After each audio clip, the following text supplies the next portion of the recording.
24 horas con Liz Valareso y María Gracia Costa. Amigos, buenas tardes, bienvenidos a 24 horas. La crisis institucional que atraviesa el municipio de Quito estaría llevando, a decir de concejales, a una paralización administrativa. María Gracia, ¿cómo estás? Buenas tardes. Hola, ¿cómo estás, Liz? Amigos, muy buenas tardes. Este martes no se llevó a cabo nuevamente la sesión de Consejo Metropolitano convocada por Santiago Guarderas. Stephanie Paz informa.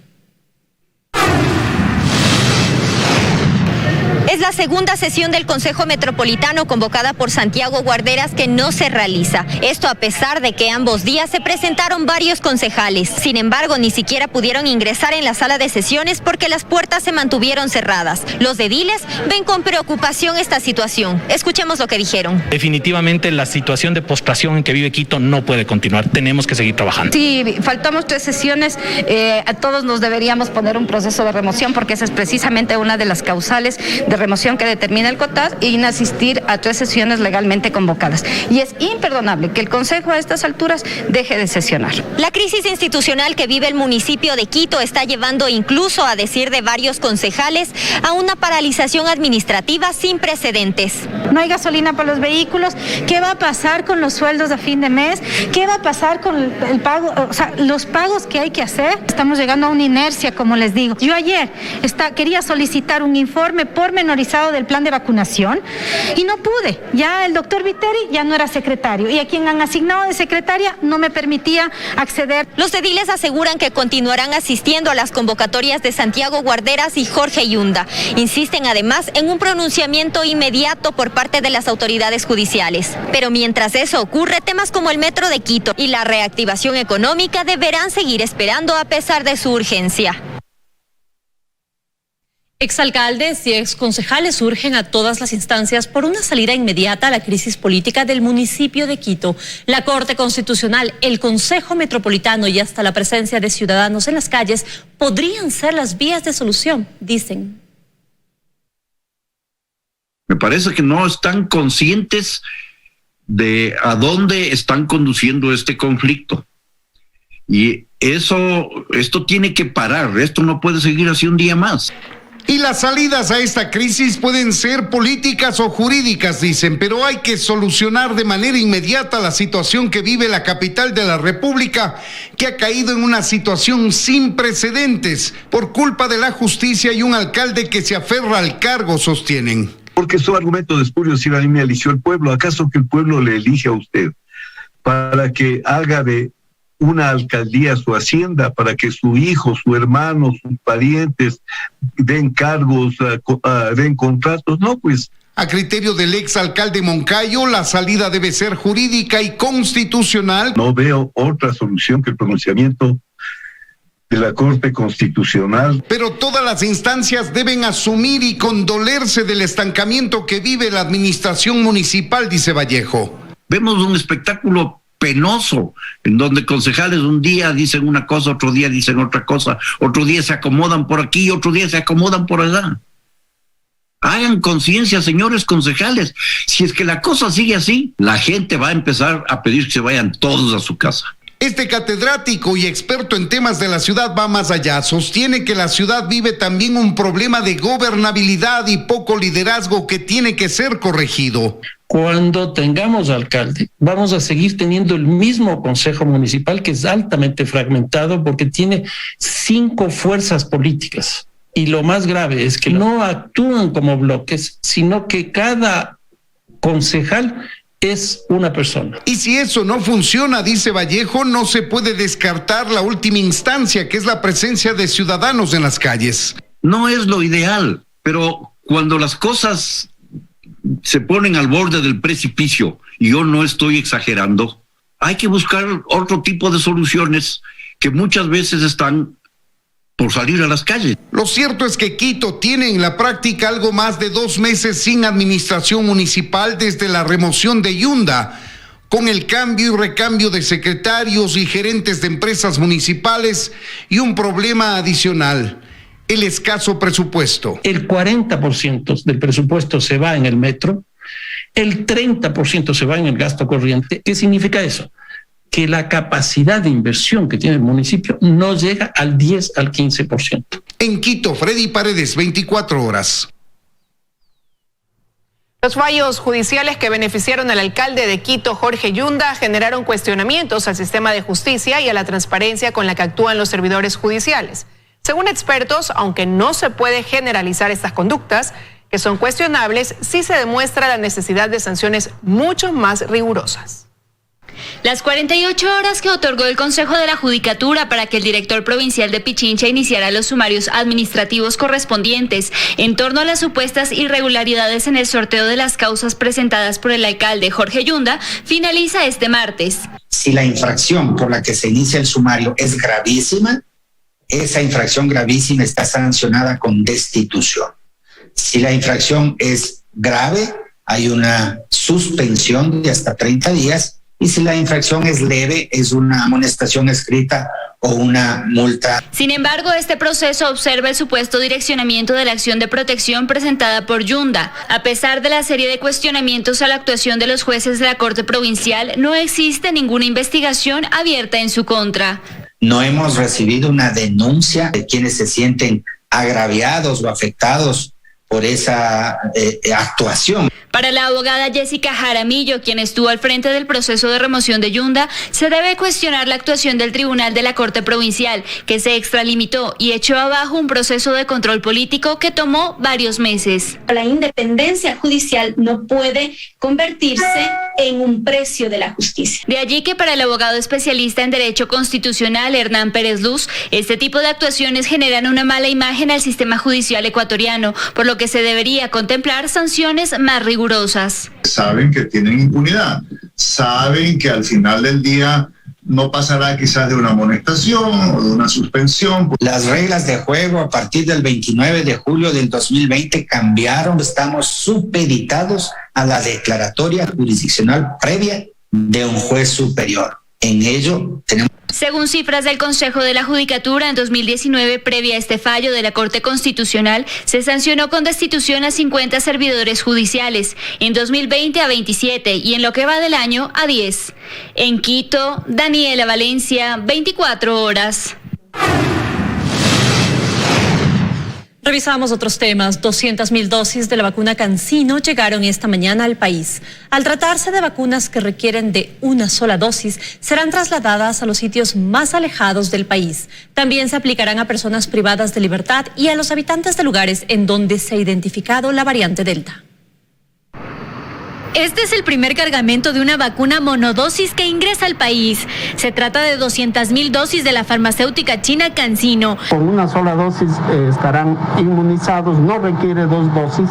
Además es una vacuna autocargable, es decir, viene ya en su propia jeringa. Eso nos facilita también la logística. Por ello, estas dosis serán trasladadas con el apoyo de las Fuerzas Armadas a los sitios más alejados del país. El oriente del país, en la zona amazónica, en el norte de la provincia de Esmeraldas, comunidades indígenas de la sierra de difícil acceso, pero también se va a vacunar en barridos, en los barrios de las ciudades, en donde hemos identificado a personas con la variante Delta. Las autoridades han identificado 18 cantones que tienen una cobertura de vacunación menor al 50%. Allí también se focalizará la colocación de estas vacunas, al igual que en la población carcelaria. Para poder cumplir con todos estos grupos, se espera la llegada de otras 500.000 dosis a lo largo de este mes. Para la tarde de este martes está previsto también que lleguen 271.440 dosis de la vacuna de Pfizer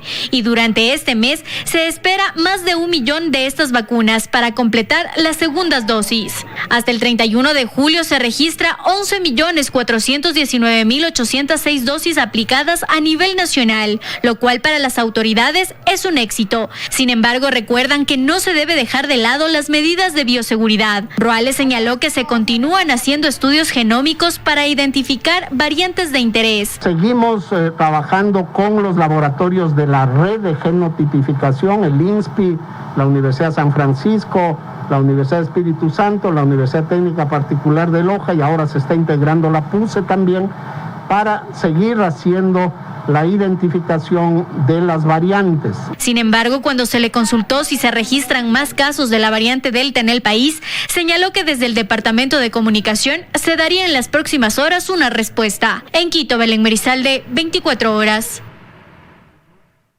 Avanza la vacunación contra el coronavirus en zonas rurales y de difícil acceso. La ministra de Salud, Jimena Garzón, acudió a una jornada de inoculación en la isla Puná, en Guayaquil. La vacunación contra el coronavirus no se detiene y llega con más fuerza a las zonas rurales y de difícil acceso. Este martes, el Ministerio de Salud Pública convocó a los habitantes de la isla Puná, en la provincia del Guayas, para que sean inmunizados. En la isla habitan más de 5.000 personas y más del 50% de ellas ya ha recibido al menos una dosis de la vacuna contra el coronavirus. Pero aún hay quienes no la tienen, ya sea por dificultades para acceder a las dosis o desconocimiento. Tienen más de 16 años. Pueden venir y recibir su vacuna. Además de eso, si es que existen personas rezagadas, nosotros seguiremos poniendo primeras dosis. Y por supuesto, si ustedes ya tienen su primera dosis, vengan y reciban sus 2 dosis. Solo en horas de la mañana, más de 300 personas llegaron hasta el Coliseo Deportivo Guido Roberto Ramírez en busca de su vacuna. Para aquellos recintos o lugares de difícil acceso dentro de la isla, las Fuerzas Armadas están prestas a ayudar con su personal y logística. Nosotros estamos dando todo el contingente que las Fuerzas Armadas, como es nuestro deber, nuestra obligación, el apoyo a las entidades del Estado. En el evento, la ministra de Salud, Jimena Garzón, recordó la importancia de recibir ambas dosis de la vacuna para evitar complicaciones. Recordemos que una sola dosis no basta para poder adquirir inmunidad completa, tienen que ponerse las 2 dosis. No se descuiden, vengan y reciban su vacunación completa para que estén inmunes y así se protejan ustedes y protejan a sus familias. El Ministerio de Salud confirmó que continuará con las brigadas de vacunación en lugares de difícil acceso o remotos del país. Joana Ramos, 24 horas. Revisamos otros temas. Angie Palacios buscará medalla en las próximas Olimpiadas. Ese es el desafío que se ha impuesto tras la ganada por su hermana Neisy. Ambas quieren destacar la feminidad en un deporte antes relacionado con hombres y hacer un llamado de atención a la dirigencia deportiva. Quizá usted se fijó en esto. Zapatos de distintos colores en los pies de la primera mujer ecuatoriana en ganar una medalla de oro en las Olimpiadas. El porqué es hermoso. El porqué significa la unión de 2 hermanas, quienes por distintas razones no comparten el mismo primer apellido, pero sí mucho más que eso.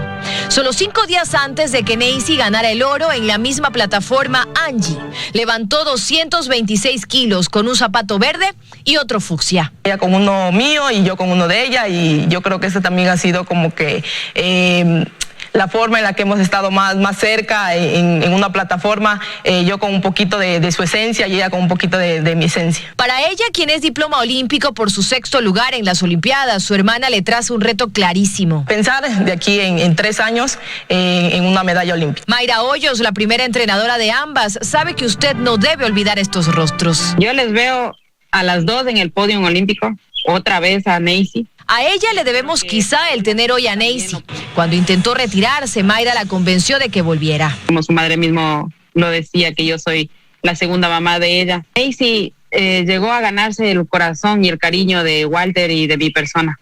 Nosotros ya a ella no le veíamos como una deportista, le veíamos como a una hija. Pero no todo ha sido fácil. Y es por eso que estamos haciendo tanta bulla y haciéndole un llamado de atención a las autoridades de nuestro deporte para que haya más apoyo. Cambiar la ley del deporte, que sea la ley hecha a favor del deportista, no a favor del dirigente. De ellas podríamos mencionar también sus cintillos en el cabello y la gran reivindicación que conscientemente hacen. Ya que este deporte es muy machista, junto con Tamara, Neisy y Alexandra, siempre tratamos de demostrar ese feminismo, esa feminidad en la competencia. Las mujeres ahora creo que representamos más que los hombres. Nos subimos a un podio olímpico con una medalla de oro y y con Tamara una medalla de plata, pues y eso nos demuestra que también es un deporte para las mujeres. Neisy llegará este miércoles a Ecuador y esta vez no solo la esperarán sus hermanas y amigas, también miles de niñas y mujeres ecuatorianas que quizá querrán lucir sus cintillos o medias, pero sobre todo, inspirarse en sus logros. Tomen ese ejemplo que nosotros les estamos dando para que se motiven y puedan hacer todo lo que se propongan. Dayana Monroy, 24 horas. Estamos de regreso con más noticias. El Consejo de la Administración Legislativa calificó la queja presentada en contra de la legisladora de Pachacutic, Rosa Cerda, por sus declaraciones. Cerda tiene 3 días para presentar su defensa. En el segundo intento, el CAL dio paso a la queja en contra de Rosa Cerda. Con 5 votos se calificó la petición que presentó Itel Zambrano en contra de Cerda por sus declaraciones en Napo. Ella tiene derecho a defenderse. Se le dio 72 horas a la compañera Rosa Cerda para que realice sus descargos, que pueda justificar la falta que consideramos que se ha cometido. Falta que según Zambrano es leve y que establece una máxima sanción de 8 días de suspensión. El asambleísta, dentro de su documento, lo que expone es cómo se configura este tipo de comportamiento. Primero, como un atropello a los deberes éticos de los legisladores, y después lo relaciona con una de las faltas, que en este caso es la falta leve. Pero esto es algo que el CAL deberá analizar una vez que tenga todas las pruebas de cargo y de descargo, para lo cual tienen 3 días más. Nosotros vamos a ser los jueces y vamos a determinar justamente si tiene o no tiene responsabilidad y si incumplido en una falta administrativa leve. Desde Pachacutic insisten en que hubo tergiversación. Todo se tergiversa, pues, todo se tergiversa cuando se quiere dañar la imagen del movimiento Pachacutic. Ellos han decidido como bloque legislativo no sancionarla y dejar todo en manos del CAL. La siguiente semana se espera que haya una respuesta de este caso. En Quito, Andrea Samaniego, 24 horas. El Partido Social Cristiano y el oficialismo medirán fuerzas en las elecciones para la presidencia de la Asociación de Municipalidades del Ecuador. 221 alcaldes elegirán a su representante el próximo 27 de agosto. Edson Alvarado, alcalde del Cantón Santa Lucía, es desde este martes uno de los candidatos a la presidencia de la Asociación de Municipalidades del Ecuador. En una rueda de prensa hizo oficial su postulación. Dijo sin ambajes que su candidatura cuenta con el respaldo del Partido Social Cristiano. Gracias, señor prefecto, y gracias, Alex, por ese apoyo y respaldo del Partido Social Cristiano. Dice que su campaña arranca con el apoyo de 80 de los 221 alcaldes del país y que apunta a ser el contrapeso del gobierno, pero que en esto nada tiene que ver la ruptura entre el partido que lo auspicia y el movimiento Creo, señala. Pero hoy debe ser una AME independiente, pero vamos a una elección limpia, seria, responsable, como debe de ser. Porque no es que yo voy a ir por pugna, voy a ir en contra del gobierno. Yo no estoy en contra del gobierno. Pero lo cierto es que el oficialismo tendrá a su propio candidato, Franklin Galarza, alcalde de Morona. Es un militante del movimiento Creo, presidente del movimiento Creo de Morona, Santiago, y pienso que sería un buen presidente de la Asociación de Municipalidades. El viceministro de Gobierno, Mero Castanier, asegura que, indiferente de si gana uno u otro, al gobierno le interesa resolver los problemas de las municipalidades, aquejadas por asignaciones atrasadas y recortadas. Compañeros alcaldes, nos han reducido otra vez 8%, y por ahí escucho que nos van a reducir otro porcentaje más en el mes de septiembre. Pero no es que ha sido un recorte discrecional, sino que tenía que ver con el recorte que tuvo el presupuesto general del Estado, la reforma que tuvo el presupuesto general del Estado. Nosotros queremos ser claros que la deuda con los municipios del país se reconoce y se va a pagar. El mecanismo de pago, eso es lo que tenemos que trabajar. Como una tercera opción para la presidencia de AME, aparece en medio de los candidatos de los otrora aliados Osvaldo Román, alcalde de Célica en la provincia de Loja. Las elecciones se realizarán el próximo 27 de agosto en Zamora Chinchipe. En Guayaquil, Carlos Acoto, 24 horas. Ecuador aspira a retomar pronto las negociaciones pendientes para cerrar un acuerdo comercial con México, que según el ministro de Comercio Exterior transita un camino de corto plazo. Decisiones en materia de aranceles facilitan las negociaciones. El gobierno del Ecuador avanza hacia la reactivación productiva y económica en lo que tiene competencia. Según el ministro Julio José Prado, durante esta crisis económica y sanitaria desaparecieron 22.000 empresas y se perdió el 15% del Producto Interno Bruto del país. Que se perdió en ventas en el sector productivo, solo en la parte privada, sin sumar temas que se han perdido en el lado público. Es una de las peores crisis históricas que hemos tenido. Por esto asegura que el primer beneficio que otorga el gobierno del presidente Lasso es la reducción ya vigente de aranceles para 667 productos que permitirán que los comerciantes e industriales accedan a materias primas más baratas. Ya tiene una reducción arancelaria, en el 90% de los casos a cero, en el resto de los casos entre el 5 al 15% de reducciones de aparatos tecnológicos, de cámaras, de teléfonos móviles, de computadoras de escritorio, de chips, de memorias y demás, también signifique una reducción paulatina de costos. Pero además, estas decisiones nos permitirán retomar el camino hacia acuerdos comerciales a corto plazo con México. El pedido puntual que se ha hecho hoy por hoy a nivel todavía de viceministros de comercio de los dos países es que podamos básicamente retornar ya formalmente a las mesas de negociación. Hay 9 mesas que se han cerrado y hay 11 mesas que están pendientes de negociarse. Este acuerdo, concuerda el presidente de Ferexport, es sumamente importante para colocar productos en México, uno de los principales inversionistas del país. La negociación está abierta y aquí también hay un principio que hay que decirlo, ¿no? Nada está negociado hasta que todo está negociado. En la apertura con México es necesario para entrar a la Alianza del Pacífico y yo creo que el Ecuador además necesita o puede tener una oportunidad interesante de asumir ese liderazgo. Hay varios sectores con los que además se negociarán plazos alargados para que las industrias ecuatorianas puedan hacer ajustes y también el país buscará avanzar en el acuerdo con Estados Unidos. El presidente, una carta dirigida al presidente Biden de los Estados Unidos para que podamos iniciar un acuerdo comercial con los Estados Unidos. Y ahí es donde se pueden establecer los mecanismos. El USTR es la máxima autoridad en materia de comercio exterior en los Estados Unidos en este gran anhelo del sector productivo ecuatoriano de firmar el acuerdo. La próxima semana llegará a Ecuador una delegación para tratar el avance de temas conflictivos en esta negociación de acuerdo. En Quito, María Gracia Acosta, 24 horas. El Servicio Nacional de Aduanas reconoce que sus bodegas están colapsadas ante la cantidad de abandonos y decomisos de mercadería que trataba de ingresar al país sin declarar impuestos. El delito de contrabando aumentó en el último año. El cierre de las fronteras terrestres a causa de la pandemia del coronavirus, lejos de frenar el contrabando, creó el ambiente propicio para su incremento. Y esto se refleja en las incautaciones y abandonos que ahora colapsan las bodegas del Servicio Nacional de Aduanas. Las autoridades aclaran que el problema no es nuevo, pero que se agudizó cuando hace 2 años se dejó de subastar, donar o destruir la mercadería incautada. Mercadería que están en procesos de la Fiscalía y también ya en manos de los jueces. Y lamentablemente en ese sentido nosotros no podemos disponer ni tampoco hacer ningún proceso hasta que no se resuelva en una u otra instancia.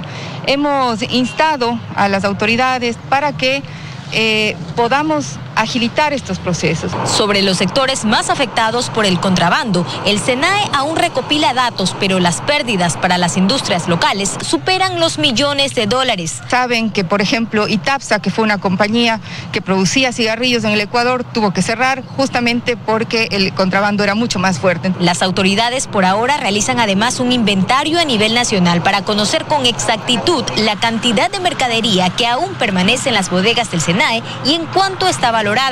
Mientras tanto, se avanza con la entrega de mercadería que fue abandonada y decomisada y que ya no es parte de ninguna investigación judicial. Por tal razón, es donada al Ministerio de Inclusión Económica y Social. Este martes se hizo una entrega. Entre lo donado hay básicamente ropa, zapatos, artículos de limpieza y electrodomésticos. La mercadería está valorada en aproximadamente $1 millón. Porque van a aliviar la pobreza en la que se encuentran niñas, niños, adolescentes, madres, jefas de familia, personas con discapacidades. Esta mercadería permanecerá en las bodegas del MIES antes de empezar con su distribución a diferentes centros. Joana Ramos, 24 horas. El Hospital Teodoro Maldonado del IES en Guayaquil hizo adquisiciones irregulares de medicamentos por más de $17 millones, según un informe de auditoría de Contraloría, todo bajo la modalidad de convenios de pago injustificados. Luisa María Heredia informa.